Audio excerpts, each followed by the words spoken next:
नमस्कार शेतकरी मित्रांनो, अतिवृष्टीमुळे तुळजापूर तालुक्यातील सर्व परिसरामध्ये सोयाबीन पिकाचं खूप काही मोठ्या प्रमाणात नुकसान झालं आहे आणि या नुकसानीची पाहणी करताना ओमप्रकाश निंबाडकर यांनी गुरुवारी सावर गावला भेट दिली।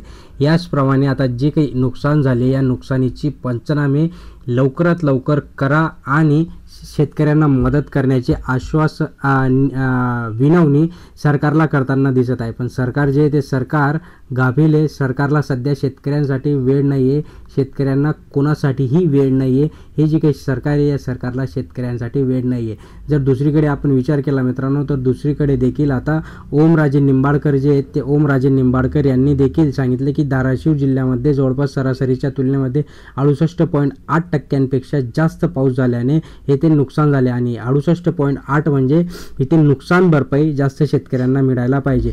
राष्ट्रीय आपत्ती प्रतिसाद निधीच्या निकषात न बसणाऱ्या अनेक गावांमध्ये देखील 33% जास्त पिकांचं नुकसान झाल्याचं इथे दिसत आहे आणि ही जी काही गंभीर समस्या आहे या गंभीर समस्येला सरकारने मदत करणं गरजेचं आहे। पण सरकार ज्याप्रमाणे आपण म्हणतोय की सरकार जे आहे ते सरकार सध्या गाफील आहे, सरकारला या आपल्या शेतकऱ्यांसाठी वेळच नाही आहे, तर ते मदत करणार कुठनं हा सगळ्यात महत्त्वाचा विषय इथे आहे। या सरकारला फक्त आता एकच गोष्ट दिसते ते म्हणजे भांडवलदारांना आणि त्यांचे जे काही मोदी साहेबांचे प्रमाणे फक्त आणि फक्त जे काही उद्योजक आहेत उद्योजकांना मदत करण्याचं या लोकांनी ठरवलंय। पण उद्योजक देखील केव्हा काम करेल, ज्यावेळेस सरकारकडनं शेतकऱ्यांना मदत मिळेल आणि सरकार जे शेतकरी जो आहे तो आपला सुजलाम सुफलाम होईल। बघूया कधी मदत मिळते। हे फक्त एका जिल्ह्याचं नाही मित्रांनो, हे संपूर्ण महाराष्ट्रामध्ये ज्या पद्धतीची